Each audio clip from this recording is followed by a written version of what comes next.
بسم اللہ الرحمن الرحیم۔ گمنام ہیرو کے معزز ناظرین، السلام علیکم۔ دوستو، لائک ضرور کر دیا کریں، شکریہ۔ آئیے چلتے ہیں کہانی کی طرف۔ وہ غزالہ کے ساتھ ڈرائنگ روم سے نکلا ہی تھا کہ ویرا نے بیٹھے بیٹھے ہانک لگائی۔ کمر میں زیادہ درد ہے تو ڈینی کو ساتھ لے جاؤ، یہ تمہاری کمر دبا دے گا۔ غزالہ کی کمر سے زیادہ اس وقت تمہارا گلا دبانے کی ضرورت ہے، ڈینی کو وہیں رہنے دو، سلطان شاہ نے مڑ کر جواب دیا، اور وہ دونوں راہداری میں غائب ہو گئے۔ گرین کوبرا فائل میں پاکستان، بنگلہ دیش، سری لنکا اور نیپال کے خلاف بھارت کے سازشانہ عزائم کا تفصیل روڈ میپ موجود ہے۔ جلال نے پہلو بدل کر سنجیدگی سے بتانا شروع کیا۔ دوسرے کاغذات بھی بہت اہم ہیں، اس پلندے نے ہماری آنکھیں کھول دی ہیں۔ بھارت کے مذموم اور جارحانہ عزائم ہماری توقعات سے کہیں زیادہ ہیں۔ گرین کوبرا اور دوسرے کاغذات کا ملنا انیل بسواس کا کانٹا ہٹانے سے زیادہ اہم اور ضروری تھا، مگر مجھے اس بارے میں بریف نہیں کیا گیا تھا۔ میں نے دبے الفاظ میں شکوہ کیا، یہ ہمارے تصور میں بھی نہیں تھا کہ تم جیسا اجنبی دہلی میں چند روز گزارنے کے بعد یکا یک راہ کے حلق میں ہاتھ ڈال دے گا۔ اس بار ہر بات انہونی ہوئی ہے۔ اس میں ہمارے منصوبہ بندی سے زیادہ حالات کا دخل تھا۔ جو کچھ سامنے آ رہا تھا، اس کی روشنی میں ہم تیزی سے فیصلے کرتے چلے گئے۔ میں نے کہا، جان اسمتھ کو بھی بروقت ہٹایا گیا ہے۔ جلال بولا، گرین کوبرا پلان میں اس کے نام کو خاص اہمیت حاصل ہے۔ وہ اس خطے میں ناپسندیدہ حکومتوں کو گرانے کے لیے جوڑ توڑ اور ڈالروں کے بے دریغ استعمال کا گندا کھیل کافی آگے تک لے جا چکا تھا۔ تم یہ مان لو کہ وہ محض میری وجہ سے مارا گیا ہے۔ ویرا نے میری آنکھوں میں آنکھیں ڈال کر کہا، میں اسے خوف زدہ کر کے کسی خارش زدہ چوہے کی طرح کراچی سے بھاگنے پر مجبور نہ کرتی تو وہ دہلی پہنچتا اور نہ غزالہ کے ہاتھوں مارا جاتا۔ اس میں کوئی شبہ نہیں ہے۔ اسے شرافت پر مائل پا کر میں نے بھی پوری سنجیدگی سے کہا، اور پھر جلال کی طرف متوجہ ہو گیا۔ صرف یہی نہیں بلکہ ویرا کسی پروگرام کے بغیر سمراٹ ہوٹل پہنچی۔ غزالہ پریشان تھی کہ وہ جان اسمتھ جیسے اجنبی کو اتنے بڑے ہوٹل میں کہاں تلاش کرے۔ ویرا نے اس کی بھرپور مدد کی اور وہ اپنے کمرے میں جانے کے بعد جہنم واصل ہو گیا۔ تم لوگوں نے دہلی کے اس دورے میں سارے بت گرا دیے۔ انیل کے ساتھ تم نے دوسرے کس آدمی کو مارا ہے؟ جلال نے پوچھا۔ وہ عہدے میں انیل بسواس سے بہت کم تر ہے، اسے انیل کا سینئر کلرک سمجھ لو۔ گرین کوبرا فائل سمیت ریکارڈ کی فائلوں کا ایک انبار اس کی تجوری میں دفن تھا۔ وہ سب لانا ممکن نہیں تھا، اس لیے میں نے اس کے دفتر کو آگ لگا دی تھی۔ جو کاغذ ہمارے کام نہیں آ سکتے وہ ان کے کام کیوں آئیں؟ اس آگ میں ان کا ایک ایجنٹ بھی جل کر مرا تھا۔ جلال کی باتوں سے ظاہر ہو رہا تھا کہ دہلی میں تیزی سے رونما ہونے والے واقعات کے بارے میں اس کی اطلاعات میں گہرائی نہیں تھی۔ اسے ہر بات معلوم تھی، لیکن اندر کے پیچ اس کی نگاہوں سے اوجھل تھے۔ معلوم ہوتا ہے کہ تمہارے آدمی تمہیں تفصیل کے ساتھ کچھ نہیں بتاتے۔ میں نے اپنے دل کی بات کہہ ڈالی۔ غنیمت یہ ہے کہ وہ بڑے واقعات سے باخبر کرتے رہتے ہیں، ان کے پاس رابطے کا کوئی قابل اعتماد ذریعہ نہیں ہے۔ جلال نے سگریٹ کا کش لے کر فضا میں کثیف دھواں بکھیرتے ہوئے جواب دیا، فون اور فیکس استعمال نہیں کر سکتے۔ دہلی اور پاکستان کے کسی سرحدی شہر کے درمیان رابطے کے لیے دستی اپریٹس دستیاب نہیں ہے۔ وہاں سے ابھی تک انیل اور نریش کے بارے میں خبر نہیں آ سکی۔ جو کچھ معلوم ہوا ہے سفارتی رپورٹ سے معلوم ہوا ہے۔ دنیا کے ہر ملک میں ڈپلومیٹک بیگ کو تقدس کا درجہ حاصل ہے۔ دشمن بھی کسی کی سفارتی ڈاک کا تھیلا نہیں کھولتے۔ میں نے کہا، وہ اپنی رپورٹیں دہلی میں واقع پاکستانی ہائی کمیشن کے ذریعے بھیج سکتے ہیں، ان کے لیے یہ سب سے سہل طریقہ ہے۔ جلال کے ہونٹوں پر ہلکی سی مسکراہٹ پھیل گئی۔ یہ اتنا آسان نہیں ہے۔ ہائی کمیشن کے ایک ایک ملازم کی دن رات نگرانی ہوتی ہے۔ میرے آدمی ان سے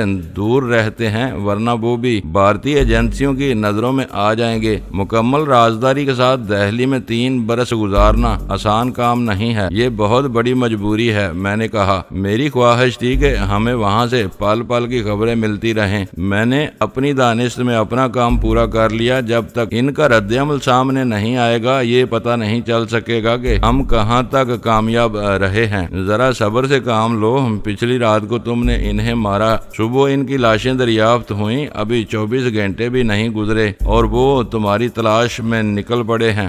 یہ ان کی گھبراہٹ اور بدحواسی کی سب سے بڑی نشانی ہے۔ اگر وہ بھیم گن کے استعمال پر اتنا زیادہ دھیان دے رہے ہیں تو اب انہیں یہ بھی معلوم ہو جائے گا کہ نریش کے دفتر کی تجوری لیزر سے کاٹی گئی تھی۔ نریش لیزر سے مارا گیا تھا، انیل کو اس کے ساتھ مارا گیا، مگر اسے ختم کرنے کے لیے زہر استعمال کیا گیا۔ اس سے یہ بات سامنے آ جائے گی کہ زہر اور لیزر گن ایک ہی فریق یا شخص استعمال کر رہا ہے۔ وہ سارے الزامات میرے اوپر ڈال دیں گے، یہ حقائق ان کے ہوش اڑا دیں گے۔ جلال نے زور دے کر کہا، ایک شخص دہلی میں بیٹھا ان کی بنیادیں کھوکھلی کر رہا تھا اور وہ غافل بیٹھے ہوئے تھے۔ میرے سر پر ایک الزام ہو یا 10 خون عائد کر دیے جائیں، کیا فرق پڑتا ہے؟ اب میں باہر آ چکا ہوں۔ جب تک بھارت میں پھنسا ہوا تھا ہر قدم پھونک پھونک کر اٹھا رہا تھا۔ تم اپنی اس حکمت عملی میں بھی پوری طرح کامیاب ہو گئے۔ راہ والے احمق نہیں ہیں۔ اگر راہ کے پاکستانی ونگ کی تجوری سالم ہوتی اور دفتر کو آگ لگا دی گئی ہوتی تو انہیں زیادہ تشویش نہ ہوتی۔ کٹی ہوئی تجوری سے سارا ریکارڈ نکالے جانے سے صاف ظاہر ہو جاتا ہے کہ آنے والے کسی خاص چیز کی تلاش میں تھے۔ وہ چیدہ ریکارڈ اپنے ساتھ لے گئے اور باقی ردی کے ڈھیر کو ان کے ایجنٹ کی چتا میں بدل دیا۔ سونے پر سہاگا یہ کہ یہ سب ڈینی کا کیا دھرا ہے۔ ویرا نے ہلکا سا کہا لگا کر کہا، کل کی سفارتی ڈاک سے بڑے بھارتی اخبار آئیں گے، میں 1-2 تمہیں بھجوا دوں گا، ان سے تمہیں دہلی کی تازہ ترین خبریں مل جائیں گی۔ جلال نے اپنی جگہ چھوڑ دی، مجھے تم سے بہت سی باتیں کرنی ہیں، ابھی میرا دل نہیں بھرا، مگر مجبوری یہ ہے کہ 11 بجے مجھے دفتر خارجہ کے ایک اجلاس میں شرکت کرنی ہے۔ میں وقت نکال کر ذرا فرصت سے تمہارے پاس آؤں گا تاکہ تم سے کچھ سیکھ سکوں۔ بے داغ منصوبہ بندی اور تیز فیصلے کرنے کی تمہاری صلاحیتیں قابل رشک ہیں۔ باتیں کرتے کرتے اس نے اپنی جیب میں سے ایک مڑا ہوا لفافہ نکالا اور میری طرف بڑھا دیا، یہ رکھ لو۔ اس میں کیا ہے؟ میں نے اس کے ہاتھ سے لفافہ لے کر متجسس لہجے میں پوچھا۔ میرے جانے کے بعد دیکھ لینا، ابھی اسے اپنی جیب میں رکھ لو۔ اس نے میرا ہاتھ دباتے ہوئے کہا اور دروازے کی طرف بڑھ گیا۔ میں نے محسوس کر لیا تھا کہ اس کاغذی لفافے میں کوئی کاغذ ہی تھا، وہ میرے لیے کوئی پیغام ہی ہو سکتا تھا۔ میں نے روا روی میں لفافہ اپنی جیب میں ڈال لیا۔ جلال کے برآمدے میں اترتے ہی سرکاری نمبر پلیٹ والی گاڑی پورچ میں رینگ آئی۔ جلال ہم دونوں سے ہاتھ ملا کر گاڑی میں سوار ہوا اور وہاں سے روانہ ہو گیا۔ کھول کر تو دیکھو لفافے میں کیا ہے۔ تخلیہ ہو جانے پر ویرا نے مجھے اکسایا، تمہارے رشتے کا پیغام بھی ہو سکتا ہے۔ میں دیکھ رہا تھا کہ آج جلال کی نظروں میں تمہارے لیے کوئی عجیب سی بات تھی۔ اس نے ایک جاندار کہا لگایا جیسے میرے تبصرے سے محظوظ ہوئی ہو، پھر بولی، تم واقعی عقاب کی نگاہیں رکھتے ہو۔ میں نے جان بوجھ کر اسے تھوڑی سی راہ دی تھی، اب وہ مجھ سے بے تکلف ہونا چاہ رہا ہے مگر میں اس سے کھینچ گئی ہوں۔ مجھے معلوم ہے کہ وہ اندر ہی اندر تڑپ رہا ہوگا۔ ہم دونوں ڈرائنگ روم میں آ بیٹھے۔ نئے موضوع میں انہماک کے باعث لفافے کا معاملہ محو ہو گیا۔ جب تمہیں اس سے مراسم نہیں بڑھانے تھے تو اسے راہ کیوں دکھائی تھی؟ تم اپنی حرکتوں سے باز نہیں آؤ گی۔ میں نے اسے گھورتے ہوئے ملامت کی۔ میرے اوپر آنکھیں نہ نکالو، وہ گھرائی، پہلے پوری بات سن لو۔ میں ٹرین سے فائلیں لے کر لاہور پہنچی تو وہ بہت جذباتی ہو رہا تھا۔ اس نے مجھے سینے سے لگا کر کہا کہ وہ مجھے اپنی بہن سمجھتا ہے۔ یہ سن کر میرے تن بدن میں آگ لگ گئی کہ وہ بلا وجہ پارسا بننے کی کوشش کر رہا تھا۔ اس میں آگ لگنے کی کیا بات تھی؟ مجھے اس کی بات پر کوئی شبہ نہیں ہے۔ وہ بہت شریف اور با کردار آدمی ہے۔ نامحرم عورت کو بہن اور بیٹی قرار دینا گالی کے برابر ہوتا ہے۔ وہ تنک کر بولی، امریکہ میں ہوتا ہوگا، مشرق میں یہ رشتے محبت اور احترام کے لیے استعمال ہوتے ہیں۔ میں امریکہ میں پلی اور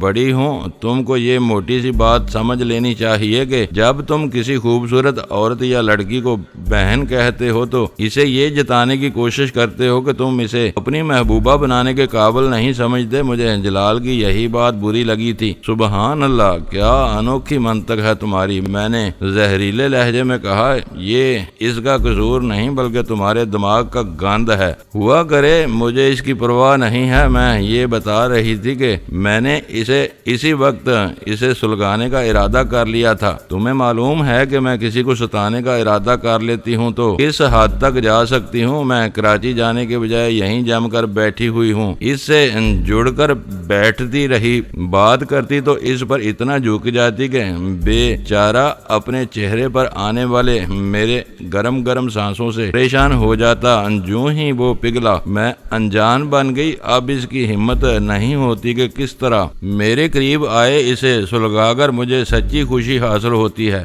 یہ بےہودہ حرکتیں ہیں۔ معلوم ہوتا ہے کہ تمہارے دماغ کی کوئی رگ ڈھیلی ہو چکی ہے۔ تم جو چاہو کہتے رہو، مجھے فرق نہیں پڑتا، یہ میرا شغل ہے، اس سے مجھے تسکین ملتی ہے، یہ جاری رہے گا۔ اسی وقت سلطان شاہ لوٹ آیا۔ غزالہ کو وہ شاید اس کے کمرے میں چھوڑ آیا تھا۔ اوہو، یہاں تخلیے میں کیا ہو رہا ہے؟ اس نے ڈرائنگ روم میں داخل ہوتے ہی مسرت سے پوچھا، بھائی جلال کہاں ہیں؟ وہ چلا گیا، ویرا چٹکی بجا کر بولی۔ میں ڈینی کو اسی کا قصہ سنا رہی تھی، اب وہ مجھے بہن کہہ کر پشیماں ہے۔ دیکھو، یہاں ہم اسی کے مہمان ہیں، یہاں خفیہ مائکرو فونز وغیرہ بھی ہو سکتے ہیں۔ میں نے ویرا کو سمجھانے کی کوشش کی، مگر تمہاری اس فضول گوئی کی بھنک اس کے کانوں میں پڑ گئی تو اسے صدمہ ہوگا اور ہمارے آپس کے تعلقات بگڑ جائیں گے۔ کوئی بھی اپنی کردار کشی برداشت نہیں کرے گا۔ میں تمہیں بتا کر اپنا دل ہلکا کرنا چاہ رہی تھی، تم خاموشی سے اسے دیکھتے رہنا۔ میں غزالہ سے اس بارے میں بالکل بات نہیں کروں گی۔ میں نے اسے کوئی جواب دینے کے بجائے سگریٹ سلگا لی۔ وہ لفافہ تو کھولو۔ قدرے توقف کے بعد وہ چونک کر بولی۔ اپنا پیٹ ہلکا کرتے ہی اسے بھولا ہوا موضوع یاد آ گیا تھا۔ یہ کس لفافے کا ذکر ہے؟ سلطان شاہ نے حیرت سے باری باری ہم دونوں کی طرف دیکھا۔ یہ ہے، میں نے لفافہ جیب سے نکالتے ہوئے اسے جواب دیا۔ لفافے کا فلیپ اسکاچ ٹیپ سے چپکا ہوا تھا، اس میں کوئی ہلکا پھلکا کاغذ ہی تھا۔ میں نے ٹیپ ہٹا کر کھولا اور اندر نگاہ ڈالی تو بونچ کر رہ گیا۔ مجھے یوں محسوس ہوا جیسے کسی نے بے خبری میں میرے سر پر لٹھ دے مارا ہو۔ جلال کے لفافے میں رکھا ہوا اکلوتا کاغذ میرا منہ چڑھا رہا تھا۔ میں نے وہ کاغذ لفافے میں نکالے بغیر دیکھا۔ وہ کوئی عام کاغذ نہیں تھا، نیشنل بینک کی مقامی شاخ کا بیرر چیک تھا۔ اس پر 10 لاکھ روپے کی خطیر رقم درج تھی۔ کوئی بھی شخص اپنے 2 دستخطوں کے ساتھ وہ چیک بینک میں پیش کر کے 10 لاکھ روپے نقد حاصل کر سکتا تھا۔ میرے ذہن میں بے اختیار غزالہ کے وہ الفاظ گھوم گئے جو اس نے امرتسر میں بنگو کو رقم کی ادائیگی کے سلسلے میں کہے تھے۔ اس کا خیال تھا کہ امرتسر سے ہماری غیر قانونی واپسی کے لیے بنگو کو ادا کی جانے والی رقم جلال اور اس کے محکمے کے ساتھ ہونی چاہیے تھی۔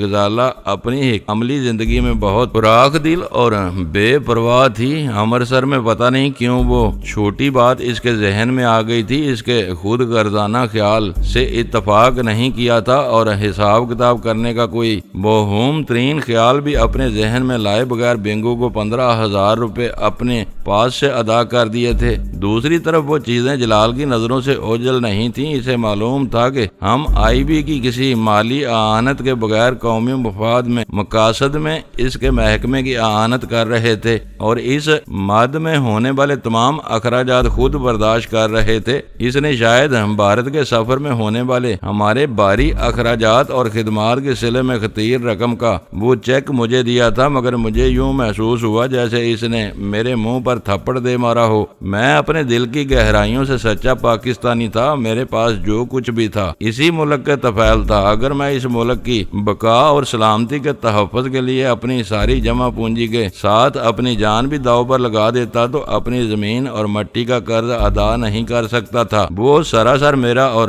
میرے وطن کا معاملہ تھا۔ جلال یا کسی اور کو اس کی قیمت لگانے کا کوئی حق حاصل نہیں تھا۔ وطن سے محبت کا وہ سبق میں نے اپنا بہت کچھ کھو دینے کے بعد سیکھا تھا۔ اپنی سوتیلی ماں اور سوتیلے بھائیوں کے انسانیت سوچ سلوک کے سائے میں نے جوانی کی دہلیز پر قدم رکھا۔ بھوک پیاس اور غربت کے دکھ جھیلے اور اپنی سگی ماں کی صحت یابی کے لیے کچھ نہ کر سکا۔ لاہور میں میرے لیے زمین تنگ ہو گئی تھی اور آسمان بہت دور تھا۔ میری ماں اپنے جوان بیٹے کو وہ بے بسی اور بے کسی زیادہ دن نہ دیکھ سکی اور ایک دن خال کے حقیقی سے جا ملی۔ اس کے سانس کی لڑی ٹوٹتے ہی میری وہ وزنی زنجیر بھی ٹوٹ گئی جس نے مجھے لاہور کی مٹی سے باندھا ہوا تھا۔ ماں کے سوگ میں کسی اندھے گونگے اور بہرے روگی کی طرح میں نے نہ جانے کتنا وقت چلتے چلتے گزارا اور پھر اپنے غدار شہر کو خیر باد کہہ کر کراچی کا رخ کرنے کا فیصلہ کر لیا۔ کراچی میرے لیے اجنبی شہر تھا، لیکن اس شہر نے شی کے ذریعے مجھے ہاتھوں ہاتھ لیا۔ بظاہر society for heroine and easy cash منشیات کے انسداد کے لیے کام کر رہی تھی۔ اس کا سرگنا جمی لائٹ تھا جو ویرا کا بن بیاہ باپ بھی تھا۔ شی نے میری ہر مالی ضرورت فراخ دلی سے پوری کی اور میں نے مغرب کے نوجوانوں کو ہیروئن سے بچائے رکھنے کے لیے ابتدا میں مفت اور پھر کوڑیوں کے دام کراچی میں ہیروئن پھیلانی شروع کر دی۔ اس وقت میں اچھے اور برے کی تمیز کھو کر صرف دولت حاصل کرنے کا خواہاں تھا، کیونکہ اسی کی محرومی کے سبب میری ماں قبل از وقت منو مٹی تلے جا سوئی تھی۔ مگر جب میں نے اپنی آنکھوں سے ہیروئن کی ہولناک تباہ کاریاں دیکھی تو میرا رواں رواں کانپ اٹھا۔ وہ میری زندگی کا اہم ترین موڑ تھا جہاں سے میرا کایا پلٹ شروع ہوئی۔ میں نے شی اور اس کے مفادات کے خلاف تنہا ایک خفیہ جنگ شروع کر دی جو بڑھتے بڑھتے ایک کھلی لڑائی میں بدل گئی۔ میرے ارادے نیک تھے، اس لیے مقدر میری یاوری کرتا رہا۔ اسی دوران میں مجھے منشیات فروشوں کی ایک گن بورڈ پر قبضہ کرنے کا موقع مل گیا جسے نامعلوم مجرموں یا شاید بحری قزاقوں کے ہاتھ فروخت کر کے میں نے اتنی بڑی رقم کمائی جو میرے وہم و گمان میں بھی نہیں تھی۔ ایک مدت سے ہونے والے فراخ دلانہ اخراجات کے باوجود اس خزانے میں کوئی نمایاں کمی نہیں آئی تھی۔ بھارت کے سفر میں بھی وہی رقم بلکہ اس کا ایک حقیر سا حصہ میرا زیادہ راہ رہا تھا۔ میں نے اسی میں سے بنگو کو 15,000 روپے کی معمولی سی رقم دے کر اپنے اور غزالہ کے لیے گویا نئی زندگی خریدی تھی۔ میری دانست میں جلال پر اس کا کوئی بار نہیں تھا۔ کیا سوچ رہے ہو؟ لفافے سے کاغذ باہر کیوں نہیں نکالتے؟ سلطان شاہ نے شاید میرے چہرے کے بدلتے ہوئے رنگ کو دیکھ کر مجھے ٹوک دیا۔ میں نے سرد نظروں سے اس کی طرف دیکھا اور لفافے میں سے چیک نکال کر اس کی طرف بڑھا دیا۔ لو، جلال کی دی ہوئی گالی تم بھی پڑھ لو۔ سلطان شاہ سے پہلے ویرا نے وہ چیک میرے ہاتھوں سے اچک لیا۔ اس پر نگاہ پڑتے ہی اس کی آنکھیں حیرت سے پھیل گئیں۔ اوہ خدا، یہ تو 1 ملین روپے کا چیک ہے، تم اسے گالی کہہ رہے ہو؟ سلطان شاہ بھی لپک کر ویرا کے شانے سے جا لگا۔ نیشنل بینک کے چیک کی تحریر پڑھ کر وہ بھی حیران رہ گیا۔ یہ گالی ہے؟ میں نے زور دے کر جتایا۔ میں نے کسی انعام یا معاوضے کے لالچ میں بھارت کا سفر نہیں کیا تھا۔ یہ کون کہہ رہا ہے کہ تم حریص یا معاوضے کے طلبگار تھے؟ تمہیں خوش ہونا چاہیے کہ آئی بی والوں نے شایان شان طور پر تمہاری بلکہ ہم تینوں کے کارناموں کا حق مجھ کو بھی ہے۔ جلال کے رد کرنے کا سوال ہی پیدا نہیں ہوتا۔ سلطان شاہ نے جوش و خروش سے اس کی تائید کی۔ اس نے یہ رقم اپنی جیب سے نہیں دی، یہ ہم لوگوں کی خدمات کا انعام ہے۔ ڈینی ہمارا سربراہ ہے، اس لیے چیک اس کو دیا گیا۔ اسے تذبذب ہے تو ہم سب چیک کے حقدار ہیں۔ ذرا سوچ سمجھ کر بولا کرو، ویرا نے اسے گورتے ہوئے کہا۔ بیچ میں ٹانگ اڑانے کی کوشش نہ کرو ورنہ وہ ٹوٹ جائے گی۔ یہ چیک صرف اور صرف ان لوگوں کے لیے ہے جو بھارت کے مشن پر گئے اور راہ کے سومناتھ کے کئی بڑے بت گرا کر سرخ روئی کے ساتھ واپس لوٹ آئے۔ ویرا کی چال بازی پر سلطان شاہ گڑبڑا گیا اور بکھلائے ہوئے انداز میں بولا، ابھی تم نے خود کہا تھا کہ سرکاری خزانے سے رقم آسانی سے نہیں نکلا کرتی۔ پتہ نہیں انعام کی تجویز کب سے کام ہو رہا ہوگا۔ اب تم بھارت جانے والوں کی ہاں وہ میری اور ڈینی کی بات تھی۔ ویرا نے اس کی بات کاٹ دی۔ ڈینی کو قائل کرنے کے لیے میں بہت سی بے سروپا باتیں کر جاتی ہوں، تمہیں ان سے کوئی سروکار نہیں ہونا چاہیے۔ 10 لاکھ کے انعام پر اب تمہاری رال ٹپک رہی ہے۔ سلطان شاہ کی طبیعت میں لالچ نام کو نہیں تھا۔ بات کچھ ایسے رخ پر چلی گئی کہ وہ ربانی میں سب کا ذکر کر بیٹھا جس کا جواز خود ویرا نے ہی فراہم کیا تھا۔ ویرا کی کلا بازی اور پھر پھر الزام تراشی پر سلطان شاہ کی کھوپڑی سنک گئی اور وہ بنا کر بولا 10 لاکھ تو کیا، میں 10 کروڑ پر بھی پیشاب نہیں کرتا۔ میں ویرا نے اسے مزید بولنے کا موقع نہیں دیا اور سلگانے والے انداز میں بولی، کرو گے کیسے، تمہارا تو مسانہ ہی خراب ہے، لعنت ہے تم پر اور تمہاری حمایت کرنے والے پر۔ سلطان شاہ پیر پٹک کر دبی دبی آواز میں تقریباً چیخ پڑا۔ اس نے بے ساختہ اپنے دونوں کان مروڑتے ہوئے اپنی بات جاری رکھی، مجھ سے خطا ہوئی جو میں نے ڈینی کے بجائے تمہارا ساتھ دیا۔ ویرا کے بے رحمانہ تبصرے سے سلطان شاہ کا دل ایسا خراب ہوا کہ وہ پھر وہاں نہیں رکا، بکتا جگتا اور پیر پٹکتا ہوا وہاں سے چلا گیا۔ ویرا نے مزید کچھ نہیں کہا، اب اسے مزید اشتعال دلانے کے لیے بے پروانہ انداز میں مسکراتی رہی۔ جب وہ کمرے سے چلا گیا تو ویرا نے ہلکی سی انگڑائی لی اور مجھے آنکھ مارتے ہوئے بولی، یہ اس قدر احمق آدمی ہے کہ میں آسانی سے اسے اپنی انگلیوں پر نچا لیتی ہوں۔ اس وقت میں اسے بگانا چاہ رہی تھی اور دیکھ لو کہ وہ کتنی آسانی سے خود ہی چلا گیا، ویسے میں اس کی 1000 خوشامدیں کر لیتی تب بھی وہ یہاں سے نہ ہلتا۔ تم اس کے ساتھ بہت بے دردی سے پیش آتی ہو، تمہاری ان حرکتوں کی وجہ سے اس کا دل کھٹا ہو جائے گا۔ میں نے اسے ملامت کی، میں جب چاہوں گی ذرا سی دیر میں اسے منا لوں گی۔ ویرا نے پورے اعتماد سے جواب دیا، میں اس کی راگ راگ سے واقف ہوں اور اس کی کمزوریاں جانتی ہوں، تمہاری حد سے بڑی ہوئی یہ خود اعتمادی کسی دن تمہیں لے ڈوبے گی۔ تھوڑی دیر پہلے تم جلال کے بارے میں ایسی ہی خوش فہمیوں کا شکار تھی، اس نے اگر تمہیں بہن کہہ دیا ہے تو تم کیسی ہی بدماشی پر اتر آؤ، وہ تم پر بری نظر نہیں ڈالے گا۔ میں اسے جانتا ہوں، اس ٹائپ کے افراد اپنے جذبات پر کنٹرول کے معاملے میں بہت سنگ دل ہوتے ہیں، اپنے ہر قسم کے جذبات کا گلا گھونٹ دیتے ہیں مگر اپنے مردانہ وقار اور کردار پر آنچ نہیں آنے دیتے۔ خوب، اس وقت میری ساری باتیں سن رہے تھے، اب اس کی خوبیاں یاد آ رہی ہیں۔ سلطان شاہ کے لوٹ آنے کی وجہ سے میں خاموش ہونے پر مجبور ہو گیا تھا، ورنہ تمہیں کھری کھری سنانے کا ارادہ کر چکا تھا۔ میں نے تلخی سے کہا، وہ اتنا عظیم آدمی ہے تو تم اس کا چیک لوٹانے پر کیوں مصر تھے؟ ویرا نے پوچھا، 2 الگ الگ باتوں کو ملانے کی کوشش نہ کرو، لاؤ چیک مجھے دے دو۔ اس نے اپنے سر کو نفی میں جنبش دیتے ہوئے اپنی شوخ نگاہیں میرے چہرے پر مرکوز کر دیں۔ تمہیں معلوم ہے کہ میں نے چیک کہاں رکھا ہے، نرمی اور محبت سے اسے نکال لو، میں کوئی اعتراض نہیں کروں گی۔ دھیمے اور مخمور لہجے میں بولتے بولتے یکا یک اس کی آواز سرگوشیانہ ہو گئی، میں تمہاری طلب میں اندر سے پھونکی جا رہی ہوں۔ دوستو ویڈیو کو لائک ضرور کر دیا کریں۔ ISI پاک آرمی زندہ باد، پاکستان پائندہ باد۔ معزز ناظرین، اپنا خیال رکھیے گا اور اپنے اس چینل کا بھی شکریہ۔